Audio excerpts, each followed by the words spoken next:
नमस्कार, स्वागत है आप सभी का हमारे इस खास बुलेटिन में। मैं हूं आपके साथ मेनका चौधरी और आज से चैत्र नवरात्रि शुरू हो चुकी है। इस साल चैत्र नवरात्रि आज से शुरू होकर 22 अप्रैल तक गुरुवार तक है। नवरात्रि के 9 दिनों में मां दुर्गा के अलग अलग स्वरूपों की पूजा की जाती है, आराधना की जाती है। आज की अगर हम बात करें, सुबह 5:28 पर घट स्थापना का मुहूर्त शुरू हुआ, जो कि सुबह 10:14 तक है। इस नवरात्र के पहले दिन क्या खास है और पूरे 9 दिन मां की आराधना कैसे करें, ये इस बुलेटिन में हम आपको बताएंगे।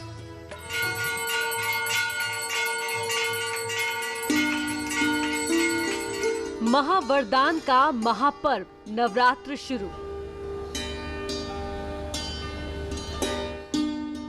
जग जननी की जय जय।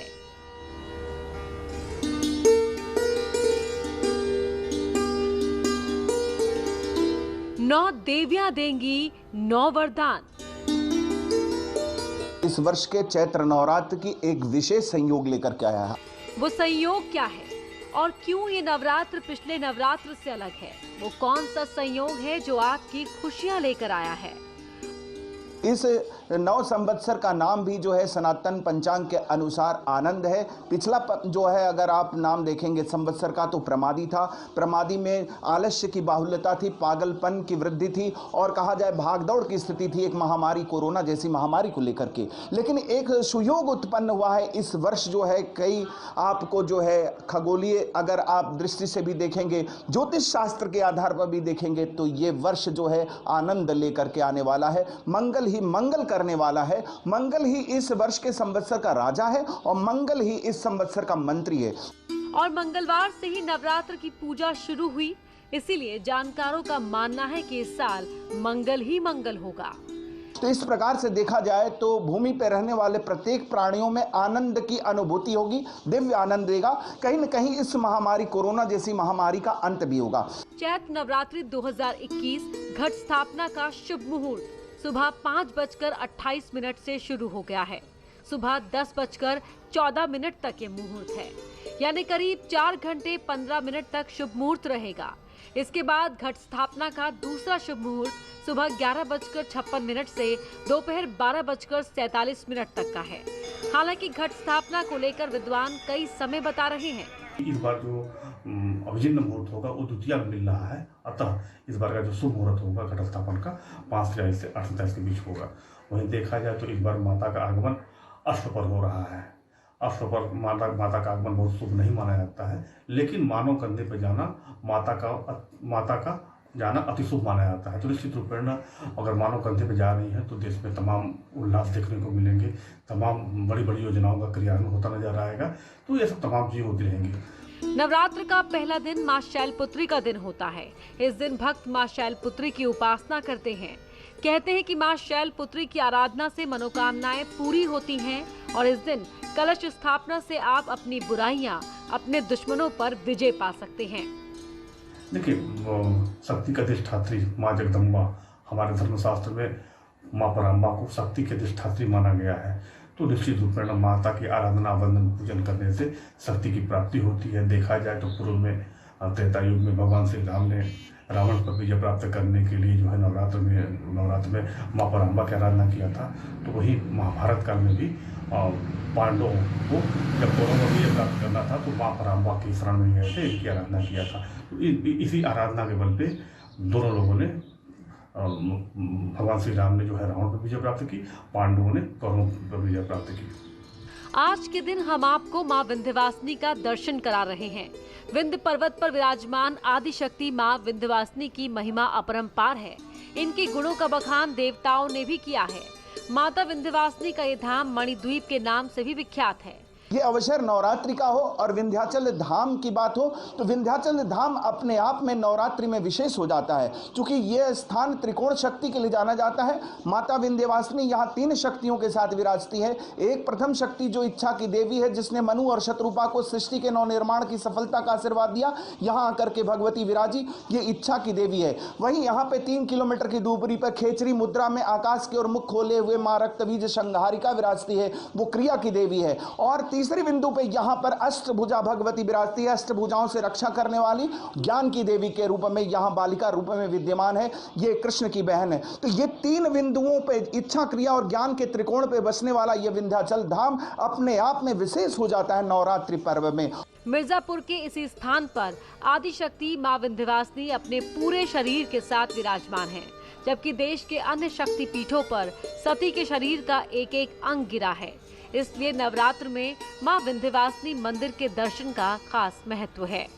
और नवरात्रि में आने वाले प्रत्येक भक्तों के जितनी भी उनकी आपको मनोकामनाएं होती हैं वो तत्क्षण पूर्ण होती हैं। और यहाँ आकर के भक्त यदि भगवती की बीज मंत्र से साधना करता है तो भगवती उस पर कृपा बरसाती है। दुर्गा सप्तशती का पाठ करता है तो भगवती कृपा बरसाती हैं। और साथ ही प्रसाद के रूप में ओढ़हुल के फूल जो है वो भगवती को अर्पित करता है, आपको दौना के पुष्प अर्पित करता है, तो ये भगवती कृपा बरसाती है। इसके साथ ही अपराजिता पुष्प भगवती को चढ़ा करके भक्त लाभ ले सकते हैं। तो नवरात्रि का अवसर है, रात्रि में यहाँ पर भगवती की साधना भक्त आकर के करते हैं। देवासुर संग्राम के दौरान ब्रह्मा, विष्णु और महेश ने मां के दरबार में तपस्या कर वरदान पाया।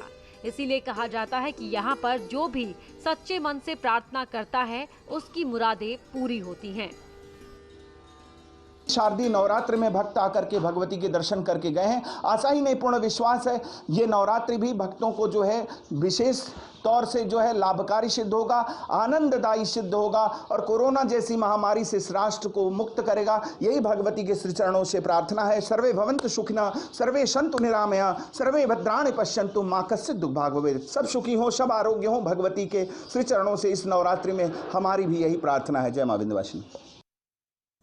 जी हाँ, तो सब सुखी हो, सब नौराग्य हो। ये ज़रूरी है कि आप स्वस्थ रहें और पूरे कोरोना प्रोटोकॉल का पालन करते हुए ही आराधना करें, मंदिरों में जाएं। चैत्र नवरात्र पर प्रधानमंत्री नरेंद्र मोदी ने देशवासियों को शुभकामनाएं दी हैं। ट्वीट कर उन्होंने लिखा कि सभी देशवासियों को नव संवत्सर की मंगल कामनाएं।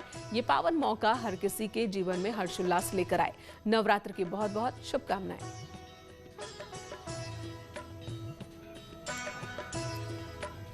सीएम योगी ने भी ट्वीट किया। उन्होंने भी प्रदेशवासियों को शुभकामनाएं दी हैं नवरात्र के मौके पर।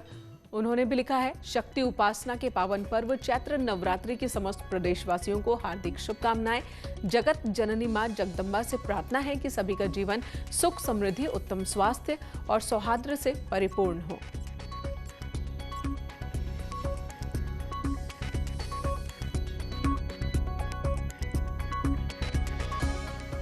यहाँ रुकेंगे एक ब्रेक के लिए। ब्रेक के बाद मां शैलपुत्री के स्वरूप के बारे में बताएंगे।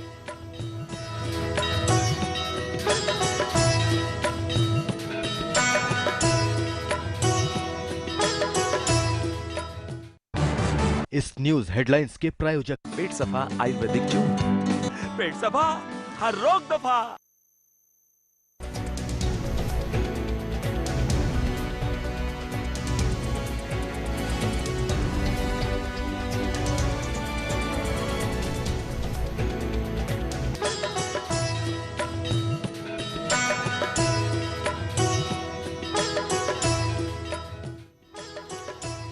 हिमालय की पुत्री शैलपुत्री की पूजा पूरे देश में हो रही है। मां शैलपुत्री का वाहन वृषभ है। देवी के दाएं हाथ में त्रिशूल और बाएं हाथ में कमल सुशोभित है। ये देवी प्रथम दुर्गा हैं और मां शैलपुत्री ही सती के नाम से भी जानी जाती हैं। आज इनकी कैसे पूजा करें और पूरे दिन 9 दिन तक आपको क्या करना चाहिए, क्या नहीं करना चाहिए, धर्मगुरु ज्योतिषाचार्य साध्वी गीतांबरा से समझिए।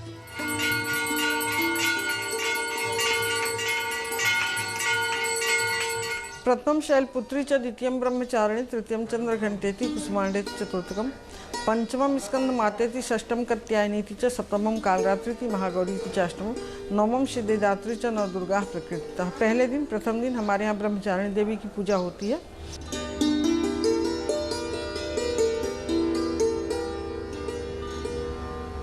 इस दिन कोई भी स्त्री अगर पूजा करना चाहती है या कोई भी बच्चियां पूजा करना चाहती हैं, अगर बच्चियां पूजा करना चाहती हैं तो बिल्कुल श्वेत वस्त्र में रहें और एक पीढ़ा मंगा लें, पीढ़ा मतलब लकड़ी का, और उस पर लाल कपड़ा बिछा करके, एक हमारे यहाँ अभ्रक आता है, तो अभ्रक से स्वास्तिक बना करके अबरक, हल्दी और कुमकुम मिला करके उसका स्वास्तिक बनाए, स्वास्तिक बना करके देवी की स्थापना करें।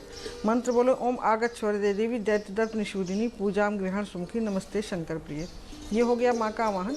उनका आवाहन करके माँ का अभिषेक गाय के दूध से करना चाहिए और गाय के दूध से अभिषेक करके भगवती आदिशक्ति महामाया का ओम ऐं सरस्वती बुद्ध जनन्य नमः इस मंत्र का उच्चारण करते हुए देवी का आवाहन करके उनको दूध से अभिषेक करके माँ का, फिर उसके बाद कपूर और जल से अभिषेक करें, फिर उसके बाद सादा जल से अभिषेक करके भगवती आदिशक्ति को पूजा करें। और पूजा में सफ़ेद पेड़े का भोग लगावें और घी का दीपक हमेशा जलता रहे। दीपक अकेले घी का नहीं जलना चाहिए, उसमें चावल और ये कपूर जरूर मिला देना चाहिए। दूसरा है द्वितीयम ब्रह्मचारिणी। भगवती आदिशक्ति महामाया का दूसरा स्वरूप है ब्रह्मचारिणी देवी का।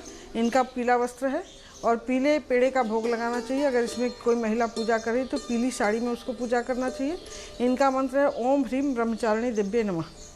तो यहाँ पर ब्रह्मचारिणी देवी का जो है पीले पेड़े से भोग लगाना चाहिए और माँ का दही से अभिषेक करना चाहिए और उनका क्या बोलते हैं माला भी पीले फूल का हो, उनका नैवेद्य भी पेड़े का, पीले पेड़े का हो और जो भी उनकी स्तुति पूजा पाठ जो भी हो रहा है वो पीले से। उनके जो घी का दीपक आप जलाएंगे उसमें केसर जरूर होना चाहिए। केसर रहेगा तो आपके लिए बहुत लाभदायी रहेगा और इसका मंत्र बराबर आप जाप करते रहिए। द्वितीयम ब्रह्मचारिणी तो तृतीयम चंद्र घंटेतु। तीसरी रूप भगवती का चंद्र घंटा देवी का है। यहाँ पर माँ का जो मुकुट लगा हुआ है वो चंद्र घंटे के आकार का लगा हुआ है, इसलिए इनको चंद्र घंटा देवी कहा जाता है। ये आदिशक्ति भगवती हमारी दुर्गा जो है ओम ह्रीम चंद्र घंटे दी नमः ये मंत्र है इनका। और इनको जो है भगवती को लाल कलर के पेड़े से भोग लगाना चाहिए। लाल चुंदरी से इनकी पूजा करना चाहिए। जो भी बच्ची या पत्नी या जो भी पूजा कर रहा है लाल वस्त्र से इनकी पूजा करें। ओम ह्रीम चंद्र घंटे दी नमः ये मंत्र है इनका। और जहाँ तक हो सके इनको सरसों के तेल का दिया जला करके इनकी उपासना करें तो ज़्यादा लाभदायी होता है। प्रथम शैलपुत्री च द्वितीयम ब्रह्मचारिणी तृतीयम चंद्र घंटेति कुष्मांडेति चतुर्थकम। पांचवा स्वरूप माँ का है जो कुष्मांडा देवी का है।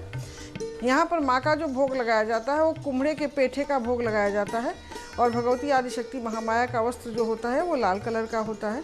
और यहाँ पर भगवती को चमेली के तेल का दिया जला करके इनका बढ़िया से अनुष्ठान करके पूजा करके और ओम ह्रीम चंद्र घंटेति नमः इस तरह से इनकी स्तुति करना चाहिए, वंदना करना चाहिए। इसमें दुर्गा सप्तशती का अगर चौथे अध्याय में आप जो इनकी स्तुति है अगर उसका पाठ आप करते हैं तो लाभदायी होता है। प्रथम शैलपुत्री च द्वितीयम ब्रह्मचारिणी तृतीयम चंद्र घंटेति कुष्मांडेति चतुर्थकम पंचमम स्कंध मातेति। पांचवा जो है स्कंद कार्तिकेय की माता जी मानी जाती है। ये भगवती हमारी कुमारी शक्ति में मानी जाती हैं। इनका वाहन मयूर है और इनका जो भी भोग आप लगाएंगे नाना प्रकार के फलों से लगाएंगे, नाना प्रकार के मतलब वस्त्र आभूषण से सजा करके माँ की पूजा होती है। इसमें भगवती आदिशक्ति महामाया का अगर आप तिल के तेल से पूजा करती हैं तो बहुत ही लाभदायी होता है। और इनका ओम ह्रीम कौमारी दिव्य नमः ह्रीम ओम इस तरह से इनका मंत्र है और इनका अनवरत पूजा पाठ करते रहना चाहिए। इनकी पूजा करते समय आप कहीं भी किसी भी पक्षियों को चारा कर देंगे तो बहुत ही लाभदायी होगा। प्रथम शैलपुत्री च द्वितीयम ब्रह्मचारिणी तृतीयम चंद्र घंटेति कुष्मांडेति चतुर्थकम पंचमम स्कंद मातेति षष्ठम कात्यायनी च। हमारे यहाँ कात्यायन ऋषि थे, उन्होंने भगवती आदिशक्ति महामाया की तपस्या की थी।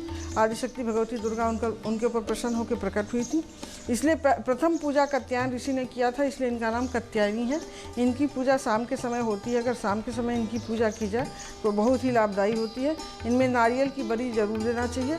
भगवती आदिशक्ति का मंत्र है ओम ह्रीम लक्ष्मी नमः ह्रीम ओम। इस तरह से इनका जाप करना चाहिए। जाप करके इनका पूजा पाठ करके जितने दिन आप पूजा कर रहे हैं कन्याओं की पूजा करती जाइए। पहले दिन 2 साल की बच्ची की पूजा करनी है, दूसरे दिन 3 साल के बच्ची की पूजा करनी है, चौथे दिन तीसरे दिन 4 साल की बच्ची की पूजा करनी है, 5वें दिन जो है 6 साल की बच्ची। इस तरह से हमारे यहाँ 10 वर्ष तक की बच्चियों का पूजा लिखा गया है। ये पूजा तुरीय संध्या मानी जाती है, आधी रात की पूजा है। ये आधी रात को महामाया का पूजा करिए आप। इनमें बलि अनिवार्य होता है, नींबू की बलि और कुम्हड़े की बलि इनको दी जाती है। और सबसे बड़ी बात इनकी यह है कि इस दिन पूजा करने से घर में अकाल मृत्यु नहीं होती है। और महामाया ओम क्लीं कालिकाय नमः क्लीं ओम इस तरह से मंत्र का जाप करना चाहिए। और रात्रि को जितना जागरण आप करके भजन पूजा पाठ कर सकते हैं करें, आपके लिए शुभदायी होगा। ये भगवती आदिशक्ति नवदुर्गा में हमारी अष्टदुर्गा है। इनका 8 हाथों की 8 भुजाएं इनकी हैं, हर में हर अस्त्र शस्त्र धारण है। ये भगवती आदिशक्ति महादुर्गा जो है अपने भक्तों के कल्याण के लिए, अपने भक्तों के दुश्मन को मारने के लिए हमेशा उद्यत रहती हैं। इनकी पूजा आप जो है सिद्धिदात्री देवी है। लाल वस्त्र में करें, लाल भोग लगावें और धूप दीप नैवेद्य लगा करके पूरी रात्रि अगर आप जागरण करते हैं तो अच्छी बात है, नहीं जागरण करते हैं तो 12 बजे तक तो जागना ही चाहिए, इनका पूजा पाठ करना चाहिए। नवमम सिद्धिदात्री च नवदुर्गा प्रकृता, नवी शक्ति जो है सिद्धिदात्री देवी का है। इसमें कहा गया अष्ट सिद्धि नवनिधि के दाता असबर दीन जानकी माता।